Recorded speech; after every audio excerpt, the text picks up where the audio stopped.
जय हिंद, वंदे मातरम। स्वागत है आप सभी का फ्री एग्जाम जो यूट्यूब चैनल पर। दोस्तों, अगर आप झारखंड एएनएम का एग्जाम देने वाले हैं तो 1000 प्रश्नों की श्रृंखला में आज ये पहली वीडियो होने वाली है, जिसमें हमने केवल उन्हीं प्रश्नों को शामिल किया है जिस प्रकार के प्रश्न आपके एग्जाम में पूछे जाएंगे। तो मैं आपको विश्वास दिलाता हूं, अगर आप इन 1000 प्रश्नों को देख लेते हैं, विश्वास रखिए निश्चित ही इनमें से ही आपके एग्जाम में प्रश्न बनेगा और आप जरूर सही करके आएंगे। तो चलिए आज के सेशन को प्रारंभ करते हैं। उससे पहले अगर आप चैनल पर नए हैं तो चैनल को सब्सक्राइब करके बेल आइकन को जरूर प्रेस कर लें। पहला शानदार प्रश्न आपके स्क्रीन पर है। पूछा गया है कि एक स्वस्थ वयस्क व्यक्ति का सामान्य रक्तचाप कितना माना जाता है। क्या पूछा गया है? तो एक स्वस्थ वयस्क व्यक्ति का सामान्य रक्तचाप कितना माना जाता है। तो याद रखेंगे, जिसने भी सी ऑप्शन यानी कि 120/80 का चयन किया है, सही उत्तर हो जाएगा कितना होगा? तो 120/80 इसका राइट आंसर होगा। याद रखेंगे, गलती नहीं करेंगे। दूसरा प्रश्न है, सामान्य गर्भावस्था की अवधि लगभग कितने दिनों की होती है? 250 दिन, 260 दिन, 280 दिन या फिर 300 दिन। तो बताना है आपको कि सामान्य गर्भावस्था की अवधि लगभग कितने दिनों की होती है।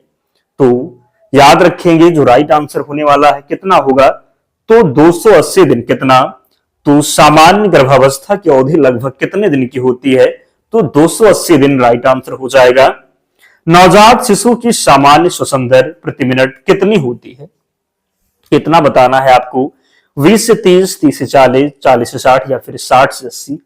तो सही उत्तर आपको कमेंट जरूर करते रहना है। आप पूछेंगे कि इसकी पीडीएफ कहां मिलेगी, तो इसकी पीडीएफ मिलेगी टेलीग्राम चैनल पर, लिंक डिस्क्रिप्शन बॉक्स में है, या फिर आप टेलीग्राम पर जाएंगे और सर्च करेंगे फ्री एग्जाम जोन, आपको चैनल मिल जाएगा, ज्वाइन हो जाना। वहां पर आपको सारी पीडीएफ प्रोवाइड करवा दी जाएगी। तो सही उत्तर कमेंट कीजिए, बताइए कि नवजात शिशु की सामान्य श्वसन दर प्रति मिनट कितनी होती है। तो याद रखेंगे, सही उत्तर होगा 40 से 60। कितना हो जाएगा? तो 40 से 60 यहां पर राइट आंसर होगा। बीसीजी टीका मुख्य रूप से किस रोग से सुरक्षा प्रदान करता है? पोलियो, क्षय रोग, डिप्थीरिया या फिर टेटनस। तो बीसीजी टीका मुख्य रूप से किस रोग से सुरक्षा प्रदान करता है? बीसीजी टीका मुख्य रूप से किस रोग से सुरक्षा प्रदान करता है? तो राइट आंसर होगा क्षय रोग, जिसको आप कहेंगे टीबी। क्या हो जाएगा? तो बीसीजी टीका मुख्य रूप से किस रोग से सुरक्षा प्रदान करता है? तो क्षय रोग हो जाएगा। अगला है, गर्भवती महिला में हीमोग्लोबिन का स्तर 11 ग्राम प्रति डेसीलीटर से कम होने पर किस स्थिति का संकेत मिलता है? उच्च रक्तचाप, एनीमिया, मधुमेह या फिर संक्रमण। क्या पूछा गया है? तो जब गर्भवती महिला में हीमोग्लोबिन का स्तर 11 ग्राम प्रति डेसीलीटर से कम होने पर किस स्थिति का संकेत मिलता है? तो फिर क्या होगा? तो याद रखेंगे, एनीमिया। क्या? तो गर्भवती महिला में हीमोग्लोबिन का स्तर जब 11 ग्राम प्रति डेसीलीटर से कम होने पर किस स्थिति का संकेत मिलता है? तो एनीमिया हो जाएगा। क्या होगा? तो एनीमिया राइट आंसर होगा। आयरन एवं फोलिक एसिड की गोलियां गर्भवती महिला को क्यों दी जाती है? वजन बढ़ाने के लिए, एनीमिया की रोकथाम के लिए, उल्टी रोकने के लिए, रक्तचाप कम करने के लिए। तो आयरन एवं फोलिक एसिड की गोलियां गर्भवती महिला को क्यों दी जाती है? क्यों दी जाती है? तो राइट आंसर होगा एनीमिया को रोकने के लिए आयरन एवं फोलिक एसिड की गोलियां दी जाती हैं गर्भवती महिलाओं को एनीमिया को रोकने के लिए। किसके लिए? तो एनीमिया की रोकथाम के लिए। अगला है, गर्भवती महिला को टिटनेस टॉक्साइड का टीका कितनी खुराक में दिया जाता है? बताना है, 1 खुराक, 2 खुराक, 3 खुराक या फिर 4 खुराक। तो राइट आंसर इसका होने वाला है 2 खुराक हो जाएगा। क्या? तो गर्भवती महिला को टिटनेस का टीका जो है कितनी खुराक में दिया जाता है? तो 2 खुराक हो जाएगा।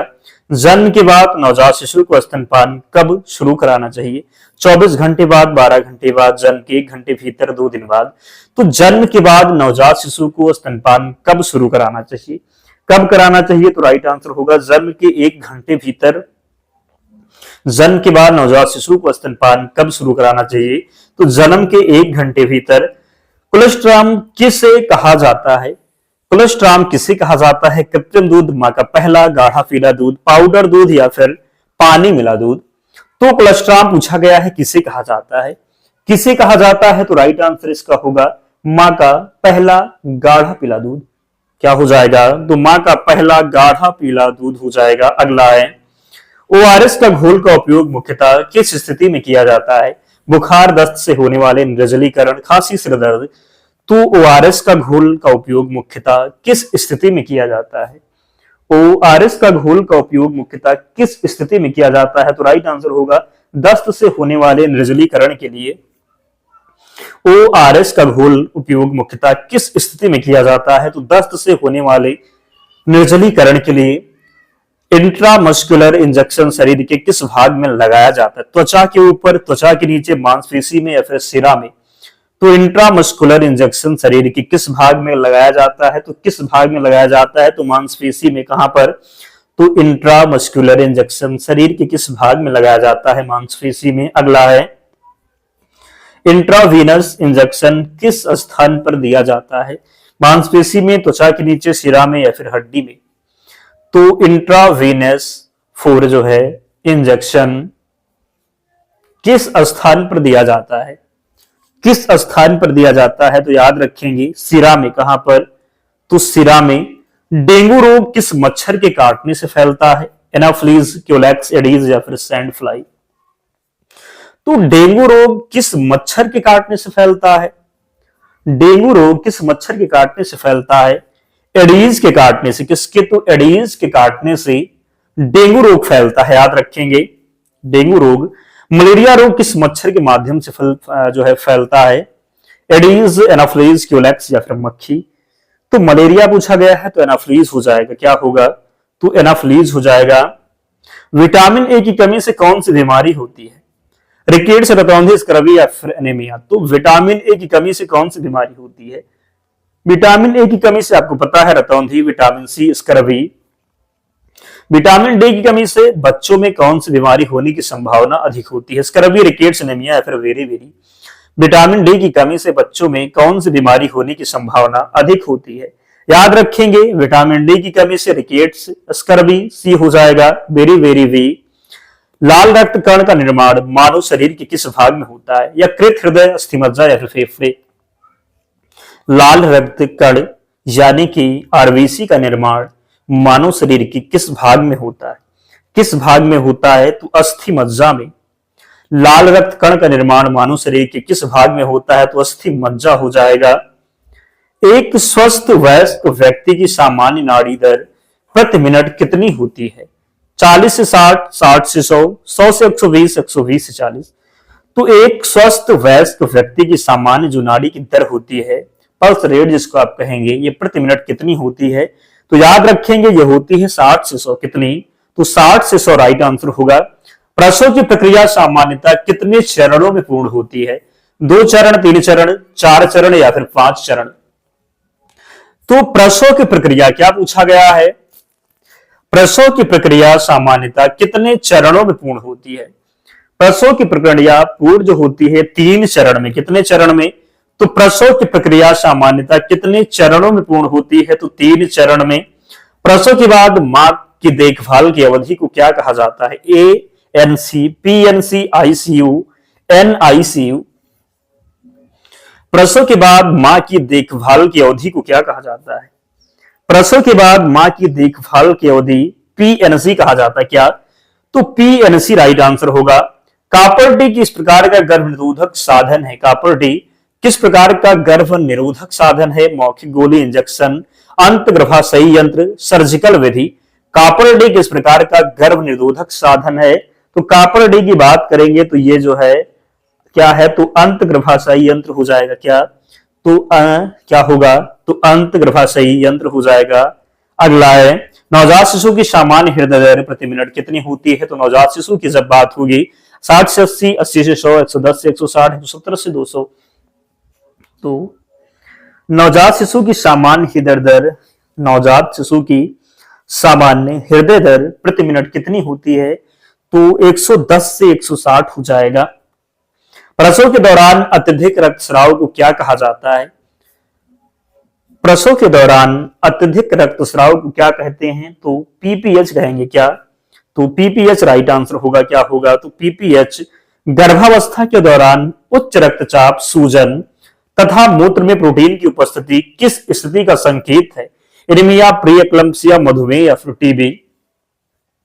गर्भावस्था के दौरान उच्च रक्तचाप, सूजन तथा मूत्र में प्रोटीन की उपस्थिति किस स्थिति का संकेत है? किस स्थिति का संकेत है? तो प्री-एक्लम्प्सिया हो जाएगा। क्या होगा? तो प्री-एक्लम्प्सिया। एक्लम्पसिया की मुख्य पहचान क्या है? खांसी, दौड़े पड़ना, उल्टी या फिर बुखार। तो एक्लम्पसिया की मुख्य पहचान क्या है? एक्लम्पसिया की मुख्य पहचान क्या है? तो याद रखेंगे दौड़े पड़ना हो जाएगा। क्या होगा? तो दौड़े पड़ना। अगला है 6 माह तक केवल मां का दूध पिलाने की प्रक्रिया को क्या कहा जाता है? पूरक आहार, विशेष स्तनपान, कृत्रिम आहार या फिर मिश्रित आहार। तो 6 माह तक केवल मां का दूध पिलाने की प्रक्रिया को क्या कहा जाता है? क्या कहा जाता है? तो राइट आंसर हो जाएगा विशेष स्तनपान। 6 माह तक केवल मां का दूध पिलाने की प्रक्रिया को क्या कहते हैं? तो विशेष स्तनपान। शिशु को पूरक आहार कब से शुरू करना चाहिए? जन्म से, 3 माह से, 6 माह से या फिर 1 वर्ष से। तो शिशु को पूरक आहार कब से शुरू करना चाहिए? शिशु को पूरक आहार शुरू करना चाहिए 6 माह से। कब से? तो 6 माह राइट आंसर होगा। कम जन्म वजन, लो बर्थ वेट किसे माना जाता है? 3 किलोग्राम से कम, 2.8 किलोग्राम, 2.5, 2 किलो से कम। तो बताएंगे कम वजन किसे माना जाता है? कम वजन माना जाता है क्या होगा? जब 2.5 से कम होगा। कितना? तो 2.5 किलो से जब कम होगा तो कम वजन माना जाएगा।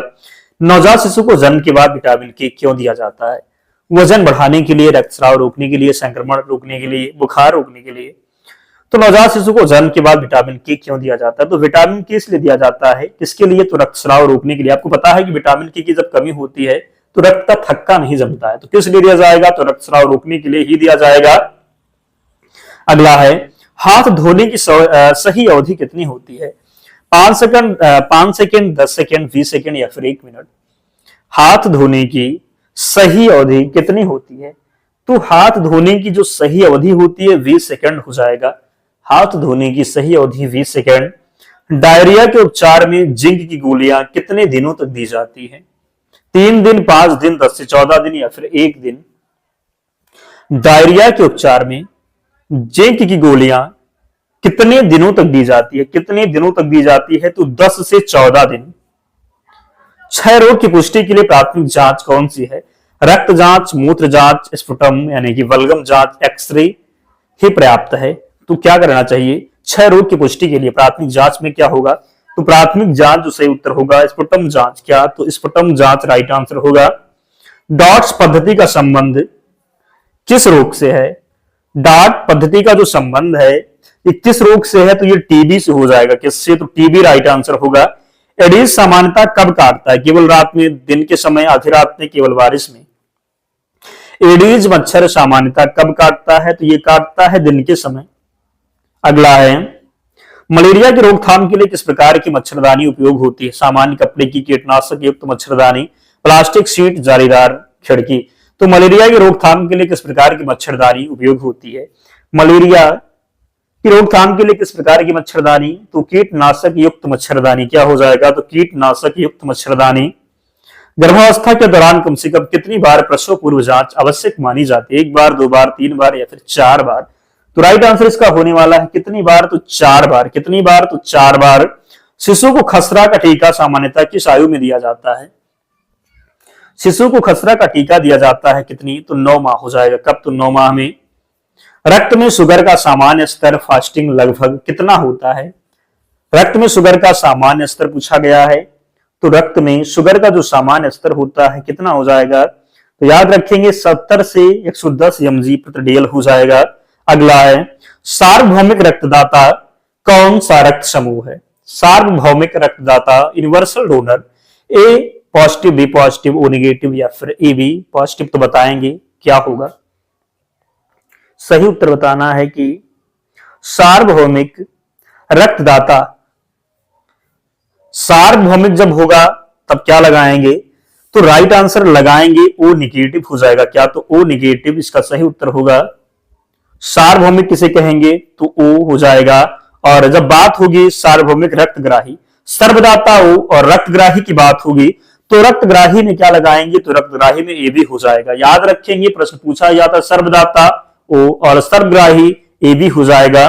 नवजात शिशु की सामान्य शारीरिक तापमान सीमा कितनी मानी जाती है? नवजात शिशु की सामान्य शारीरिक तापमान सीमा कितनी मानी जाती है? कितनी मानी जाती है तो राइट आंसर हो जाएगा कितनी, तो 36.5 डिग्री सेल्सियस से 37.5 डिग्री सेल्सियस हो जाएगा। प्रसव की संभावित तिथि की गणना किस आधार पर की जाती है?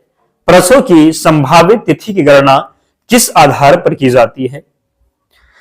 गर्भधारण की तिथि में 7 दिन जोड़कर, अंतिम मासिक धर्म की तिथि में 9 माह 7 दिन जोड़कर, विवाह की तिथि से 10 माह जोड़कर, पहली एनसी विजिट से 8 माह जोड़कर। तो प्रसव की संभावित तिथि की गणना किस आधार पर की जाती है? राइट आंसर इसका होने वाला है अंतिम मासिक धर्म की तिथि में 9 माह 7 दिन जोड़कर। प्रसव की संभावित तिथि की गणना किस आधार पर की जाती है? तो अंतिम मासिक धर्म की तिथि में 9 माह 7 दिन जोड़कर याद रखेंगे। गर्भावस्था के प्रथम त्रैमास की अवधि कितने सप्ताह तक होती है? 8 सप्ताह, 10 सप्ताह, 12 सप्ताह या फिर 16 सप्ताह? तो गर्भावस्था के प्रथम त्रैमास की अवधि कितने सप्ताह होती है? 12 सप्ताह होती। कितने? तो गर्भावस्था के प्रथम त्रैमास की जो अवधि होती है ये 12 सप्ताह होती है। प्रसव के तीसरे चरण में क्या होता है? गर्भाशय मुख का खुलना, शिशु का जन्म, प्लेसेंटा अपरा का बाहर निकलना, गर्भाशय का संकुचन बंद होना। तो प्रसव के तीसरे चरण में क्या होता है? क्या पूछा गया है? प्रसव के तीसरे चरण में क्या होता है? तो याद रखेंगे सही उत्तर जो होने वाला है प्रसव के तीसरे चरण में प्लेसेंटा का बाहर निकलना। प्रसव के तीसरे चरण में क्या होता है? तो प्रसव के तीसरे चरण में प्लेसेंटा का बाहर निकलना। याद रखना है नवजात शिशु की देखभाल के लिए एनआईसीयू का पूरा नाम क्या है? नवजात शिशु की देखभाल के लिए एनआईसीयू का पूरा नाम क्या हो जाएगा? तो पूरा नाम है नियोनेटल इंटेंसिव केयर यूनिट हो जाएगा। एनआईसीयू का पूरा नाम होगा नियोनेटल इंटेंसिव केयर यूनिट हो जाएगा। याद रखेंगे। गर्भावस्था में मधुमेह की स्थिति को क्या कहा जाता है? Type 1 diabetes, type 2 diabetes, gestational diabetes या फिर क्रॉनिक डायबिटीज। तो गर्भावस्था में मधुमेह की स्थिति को क्या कहा जाता है? गर्भावस्था में मधुमेह की स्थिति को क्या कहेंगे? तो जेस्टेशनल डायबिटीज हो जाएगा। नेक्स्ट है गर्भावस्था के दौरान गंभीर सूजन, सिर दर्द और दृष्टि धुंधली होना किस स्थिति का संकेत हो सकता है? गर्भावस्था के दौरान गंभीर सूजन, सिर दर्द और दृष्टि धुंधली होना किस स्थिति का संकेत हो सकता है? एनीमिया, प्रीएक्लम्प्सिया टीबी या फिर हाइपोग्लाइसीमिया। बताएंगे आप कि गर्भावस्था के दौरान गंभीर सूजन, सिर दर्द और दृष्टि धुंधली होना किस स्थिति का संकेत हो सकता है? किस स्थिति का संकेत होगा? तो प्रीएक्लम्प्सिया हो जाएगा। क्या होगा? तो प्रीएक्लम्प्सिया। नवजात शिशु के जीवन की पहली 28 दिनों की अवधि को क्या कहा जाता है? शैशव काल, नवजात काल, बाल्यावस्था, किशोरावस्था। नवजात शिशु के जीवन की पहली 28 दिनों की अवधि को क्या कहते हैं? क्या कहते हैं? तो राइट आंसर होगा नवजात काल कहते हैं। क्या कहते हैं? यदि प्रसव के बाद 500 मिलीमीटर से अधिक रक्तस्राव हो तो उसे क्या कहते हैं? यदि प्रसव के बाद 500 मिलीमीटर से अधिक रक्तस्राव हो तो उसे क्या कहा जाता है? सामान्य स्थिति, एनीमिया, प्रसवोत्तर रक्तस्राव या फिर संक्रमण। तो यदि प्रसव के बाद 500 मिलीमीटर से अधिक रक्तस्राव हो तो उसे क्या कहेंगे? तो उसको कहेंगे प्रसवोत्तर रक्तस्राव। क्या कहते हैं? तो प्रसवोत्तर रक्तस्राव कहते हैं। नवजात शिशु में हाइपोथर्मिया का अर्थ क्या है? नवजात शिशु में हाइपोथर्मिया का अर्थ क्या है? अधिक तापमान, कम तापमान, तेज सांस या फिर कम नाड़ी। तो नवजात शिशु में हाइपोथर्मिया का अर्थ क्या है? नवजात शिशु में हाइपोथर्मिया का जो अर्थ हो जाएगा ये क्या होगा? तो कम तापमान होगा। क्या? तो कम तापमान राइट आंसर होगा। आज हम 50 प्रश्न तक कंप्लीट कर दिए हैं और कल की वीडियो में हम 51 नंबर प्रश्न से देखेंगे। तो बताइए कि 50 प्रश्नों में आपका स्कोर क्या रहा? 50 प्रश्नों में आपसे कितने प्रश्न सही हुए? और कल के लिए तैयार रखना। क्या करना है? तो कल के लिए तैयार रहना है। कल 51 नंबर प्रश्न से देखेंगे। हम 1000 प्रश्न को कंप्लीट करेंगे। कितने प्रश्नों को? तो 1000 प्रश्नों को। बस मैं आपसे यही कहता हूं कि इन 1000 प्रश्नों को बार बार देखना है, याद करना है। विश्वास रखिएगा हुबहू प्रश्न बनेंगे और आप सही करेंगे। बस पूरा कंसंट्रेशन, पूरा ध्यान क्लास में बना करके रखना है, पीडीएफ से रिवीजन करना है। तो मिलते हैं फिर कल की वीडियो में। कमेंट में बताना कि सेशन आपको कैसा लगा। तो ध्यान रखिए अपना, पढ़ते रहिए, स्वस्थ रहिए। तो मिलते हैं नेक्स्ट वीडियो में, तब तक के लिए जय हिंद,